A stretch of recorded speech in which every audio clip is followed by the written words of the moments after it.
in what our Supreme Judicial Court yesterday called these extraordinary times. I also want to acknowledge the extraordinary work of the Clerk of the Appeals Court, Joseph Stanton, and Law Clerk Megan Sullivan, who have worked quickly and late at night and over weekends, or at least this last weekend, to make possible this video conference setup. Many of us at the court have been concerned about the rights of litigants to make their arguments before us, and in particular to allow counsel to hear the court's concerns about their arguments, to make sure we understand best what you each are arguing, and to have the assistance that provides in reaching the best decision in our cases. What Clerk Stanton and Law Clerk Sullivan have done will enable us to provide parties appearing before the court the greatest degree of procedural protection of their rights to liberty and property possible without a physically in-person hearing, and it will provide dramatically greater protection than any previously available alternative of their due process rights meaningfully to be heard by the tribunal hearing their case. And that enables us to serve our essential function of preserving the rule of law during these unprecedented times when it is under real challenge. So we're grateful to them. The work they and the other court staff are doing is unsung. And although they may never know it, not just this court and its litigants owe them a debt of gratitude. The people of the Commonwealth do as well. With that, we will turn to the case before us, which is number 19-1490, DCF versus Mother. I will remind the parties that this is an impounded case, and therefore they should not use the actual names of the parties. The argument rules are 15 minutes per side. We have no rebuttal. It's my understanding that the appellees will be dividing their time 10 minutes and 5 minutes.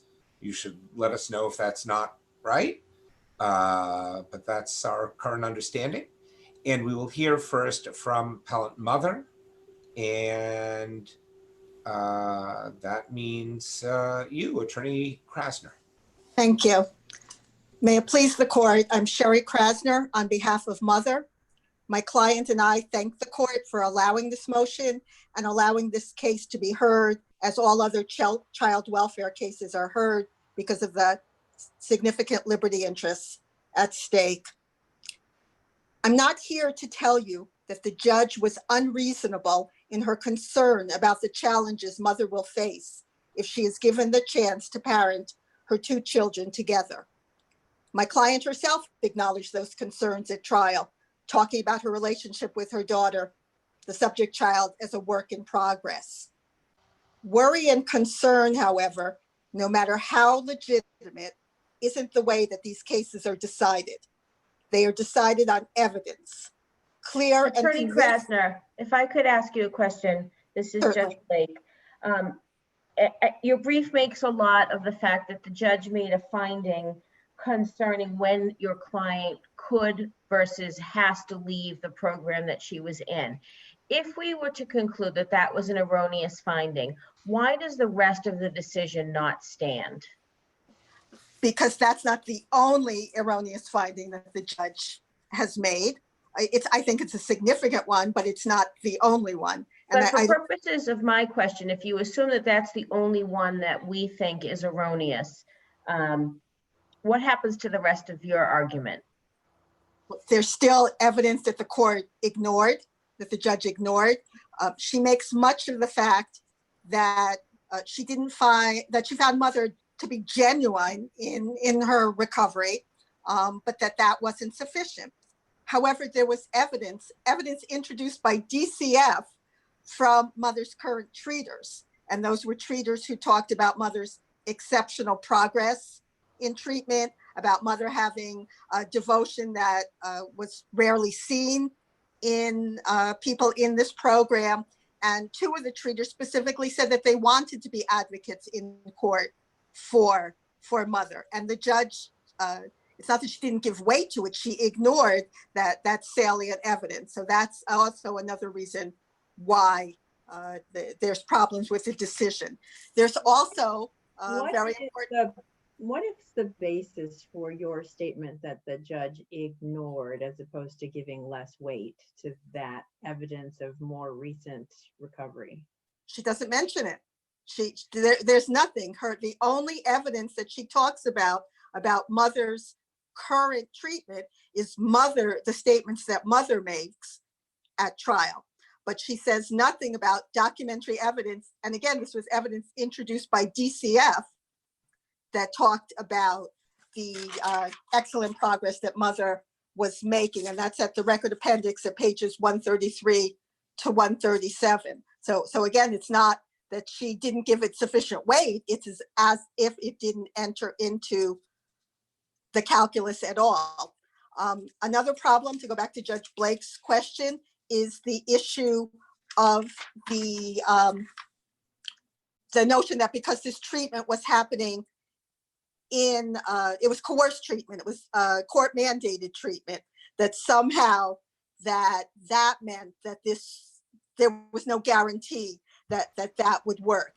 And again, that's contrary. The judge seems to have made that up out of whole cloth. That's not what adoption of surrogate talks about. That's not what the SJC standards on substance abuse, and those are appended to my brief, that's not what they talk about. There's no idea that merely because treatment occurs because it's court mandated, that it won't continue after mother is no longer in the program. There's But also would you agree though, counsel, that at the time of trial, your client was not currently at least available to parent this child full time? yes, and my client conceded that at trial, and that's why if So the then court has. the question becomes, how long does this child have to wait? And I understand no one is saying that it's an indeterminate, open-ended time, but what makes this case different, I would say, from the SJC cases of Nancy and Elena and the case out of this court of adoption of Cadence, is that it wasn't just open-ended. It wasn't just make it last forever until mother is ready. Mother was in the program for 5 months at the time of trial. She testified that she needed some additional time. And there was testimony that most people in that program remain there from 4 to 8 months. So there were some parameters that were laid out. And again, too, if the court here, well, there's several problems. First of all, this case began when the child had been in care for about 11 months, and strike that, for 13 months. And it's unclear why the department felt a need to go that quickly, where the statute provides that the petition should be filed after 15 months. So there's that issue.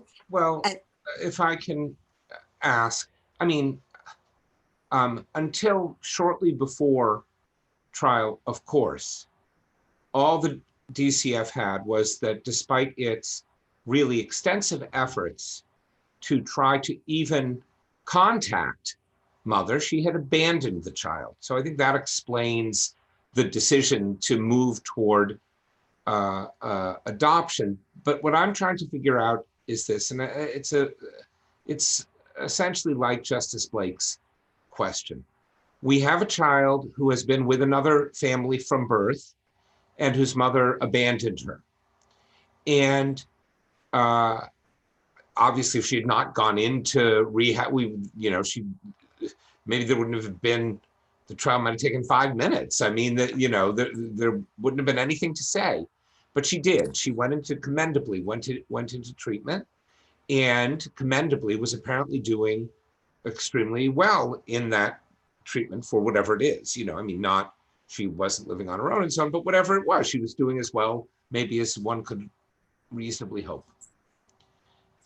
She said she had to stay some more time. I feel like I may have seen some evidence that she said she wanted to stay till October, or she hoped, something like that.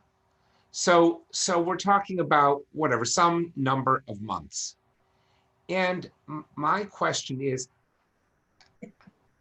the judge has to find that the inability to parent, the unfitness, will continue indefinitely into the future.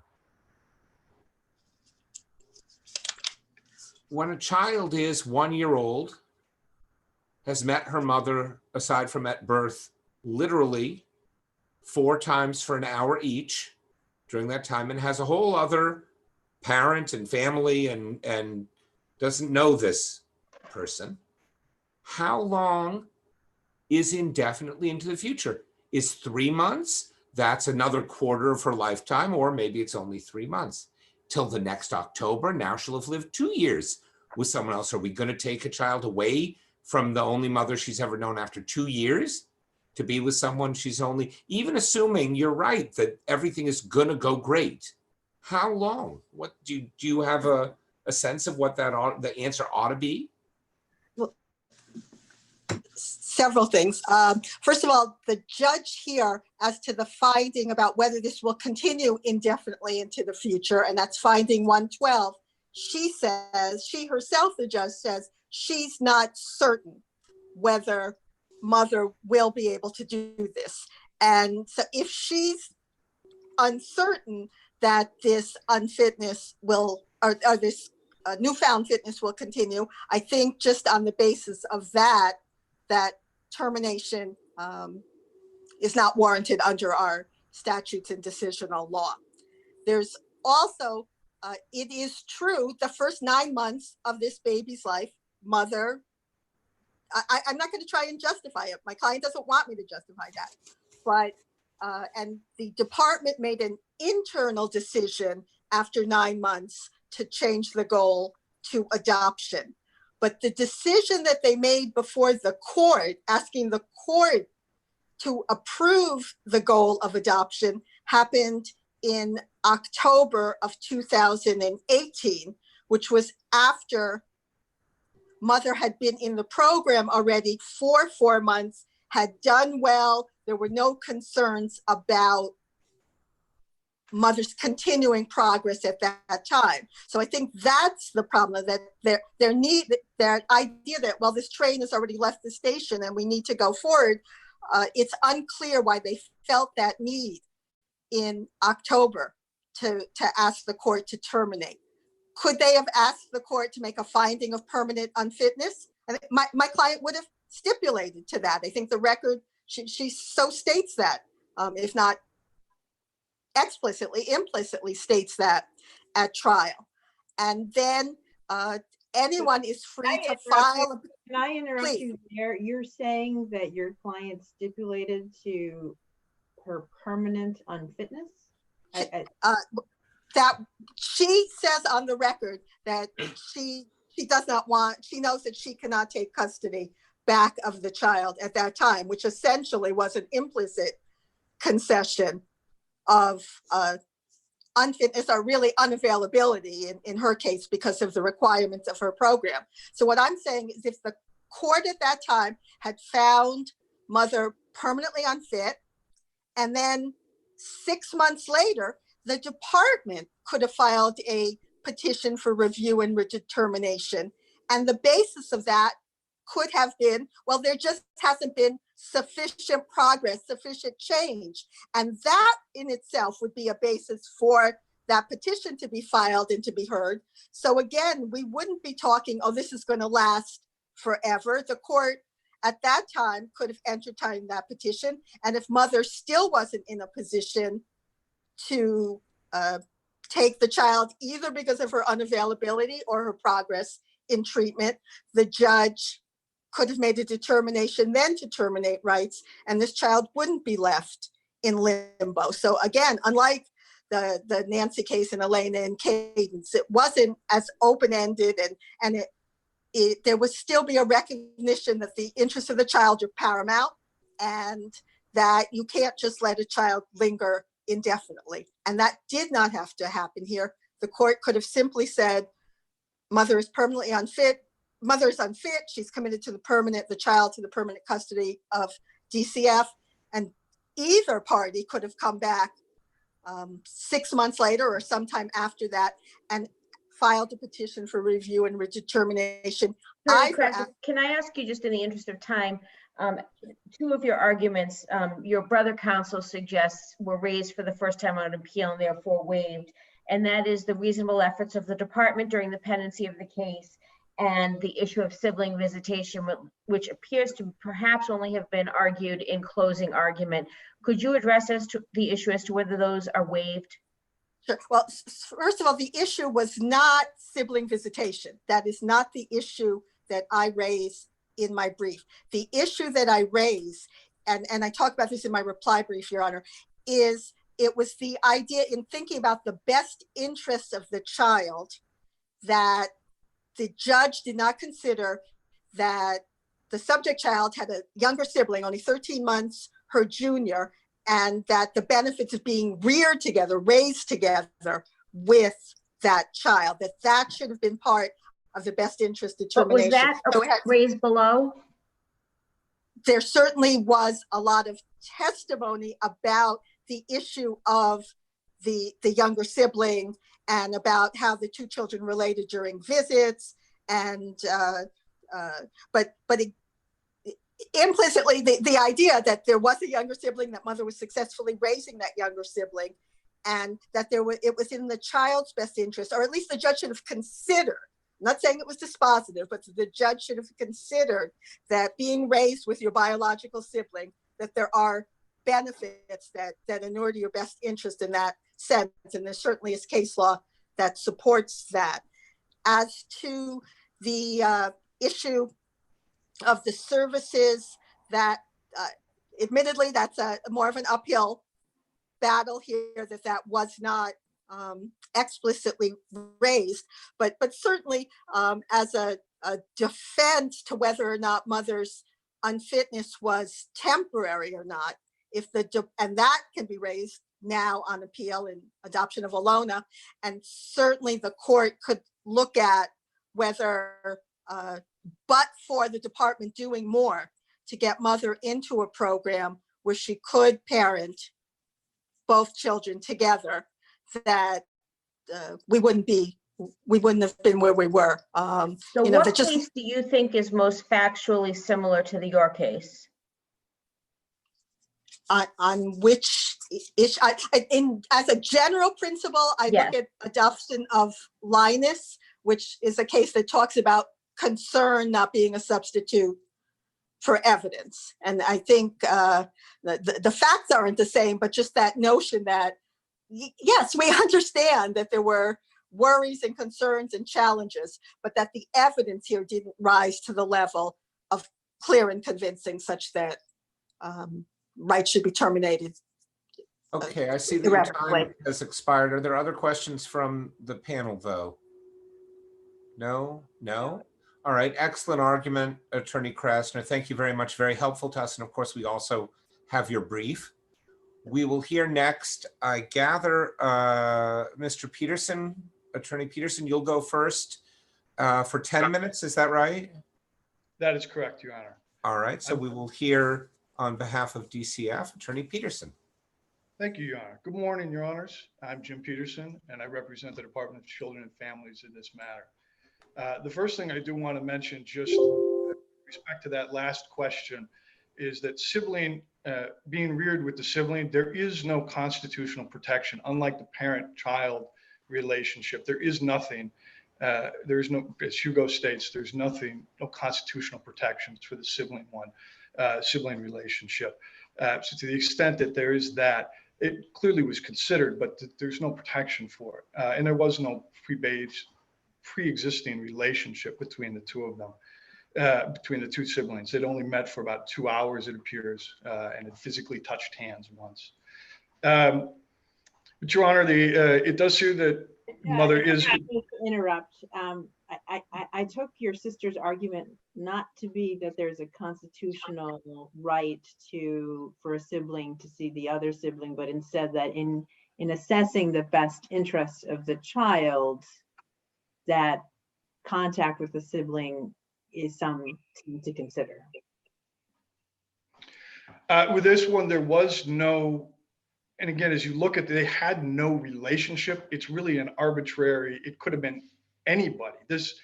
That child in this case has as much of a connection with somebody else, some other child that she has met for a mere 2 hours, as she does with baby at this point. And there's really nothing there. While it would be wonderful if they could, that's just simply, there's nothing that requires that in the looking.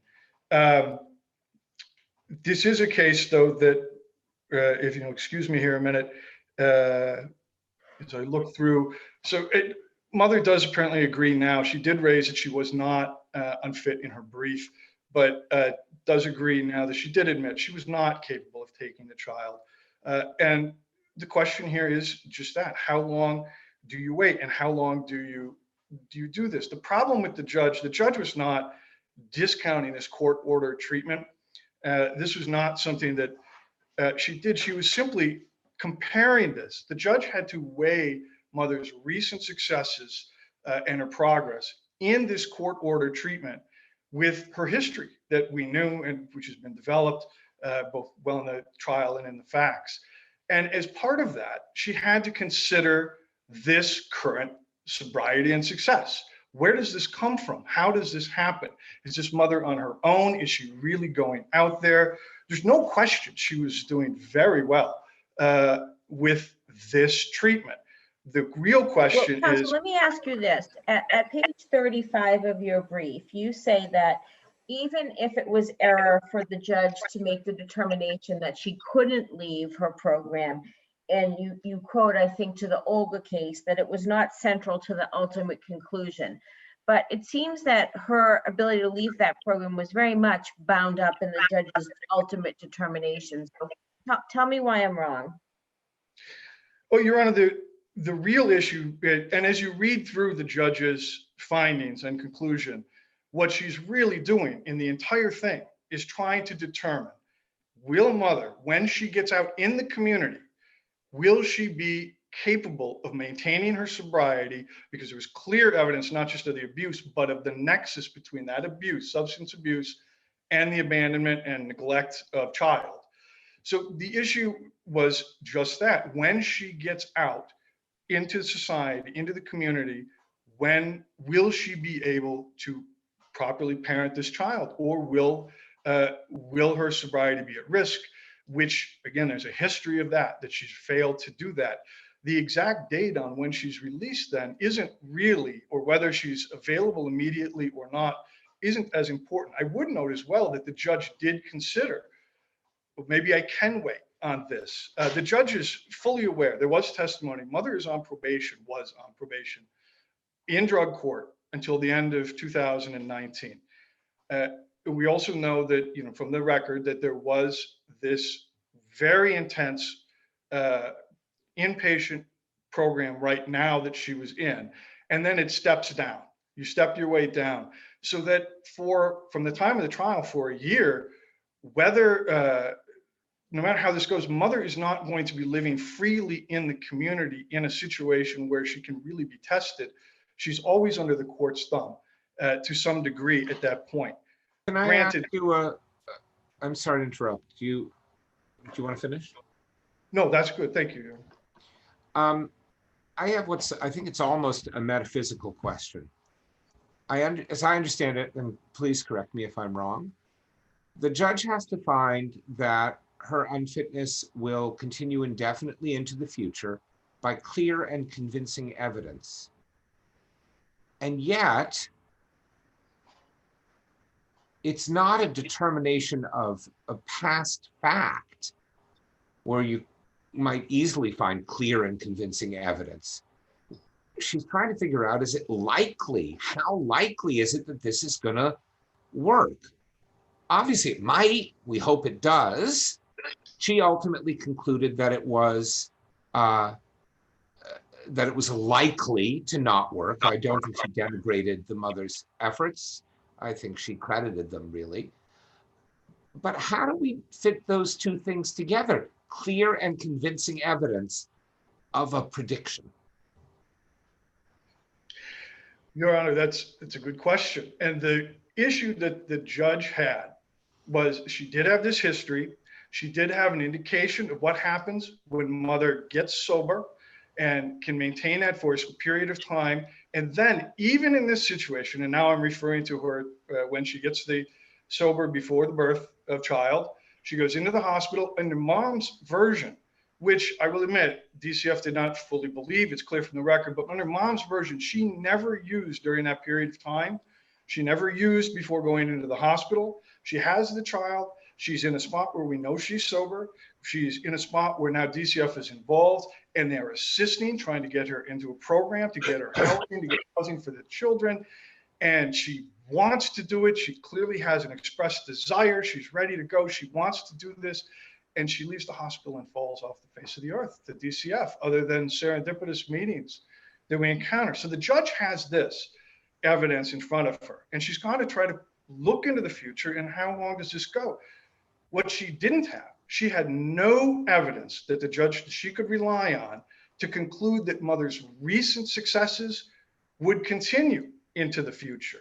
And that's the real issue here. I think that's where it does become, where this really becomes the issue, that she has to make a decision. She can't predict the future. Everyone hopes for success, but there's no evidence here that the judge can rely on that she can succeed in this after that the recent successes will continue. And this is where she gets into the program. She's not discounting the program itself, this court mandated program. What the judge is doing is effectively saying, this is different. This is not just somebody going to get help in managing to maintain sobriety. This is somebody who doesn't have to worry about how you put a roof over your head and pay rent and put food on your table. And remember, mother was homeless before this and was receiving assistance. She didn't have regular employment. She now doesn't have do we know from the record, I know she started using heroin at 16. Is this her longest period of sobriety that's at least apparent on the record? It is. In fact, it appears from the record that the first time she tried to get sober, and did for a period of months, which again, the judge can see, and then failed. That was the only time ever she had first tried to do it. She had no desire, in fact. She's very forthcoming. Mother was, we all hope this is successful for mother. Mother was not trying to hide the ball here from DCF or anybody, apparently. She was telling them, I never wanted to get clean until I had the child. But it's when she saw the child, and then immediately thereafter, she fell right off, right back went right back to a place that she had described herself as toxic and a trigger for her abuse. Even though she was getting the assistance at that time in the hospital from DCF, trying to locate a place for her to go so she wouldn't have to do that. And yet she rejected it, even though she had these very real feelings, and that I think the judge credited all of that, that she really cared, she really wanted to. But then she didn't even try to get back with this child until the end of August of 2018. And in the end of August, this is after she's been in custody for 2 months. She's been in jail. She didn't tell the department. The department had to find, the social worker was calling probation to find this out, and going to court and meeting mother and going to the jail. Mother didn't call when she got to the treatment program. Mother waited for a period of time before she ever expressed any interest to try to start the work of getting the child back. And that's a problem that with how the judge can then perceive, how is mother going to do when she gets out in the community? This is mother, even when she is in custody and in starting to go through the program, she's still not reaching out to try to get the things done that she has to do. But while she's in this program, your time has expired. Are there other questions from the panel? No. Another excellent argument. Thank you very much, Attorney Peterson. Very helpful to us. We will hear last from Attorney Rosenthal, representing the child. Good morning, Your Honors. Stephen Rosenthal for the appellee child. First of all, I'd like to join with counsel for DCF in asking the court to affirm the lower court judgment. I'd like to have the court look at this matter from the child's point of view. The evidence is very clear that mother has consistently placed her interests before the child's interests, not only when the child was in utero, but continuing up until the time of trial. Mr. Rosenthal, I have two questions for you. One is, I know the child was born substance exposed, and is there anything in the record that tells us what, if any, conditions or lingering either medical or psychological or emotional remnants there are from that condition? That's my first question. And the second is the most recent case the adoption of Nancy case that deals with the question of how long does a child have to wait, or is there something more recent than Nancy? Well, the lodestar, I guess, factors that are considered include one where a child is under the age of 4 and has been in foster care for at least 6 months.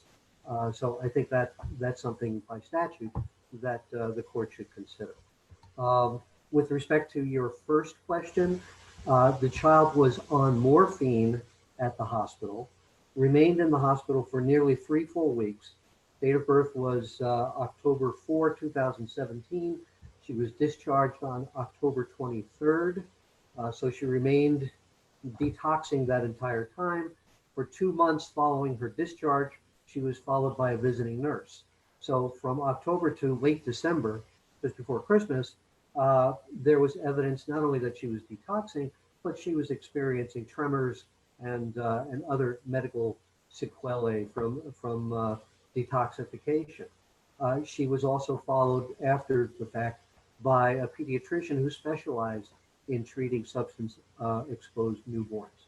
So I would say that there was plenty of evidence to indicate that the child suffered from the consequences of being born substance exposed.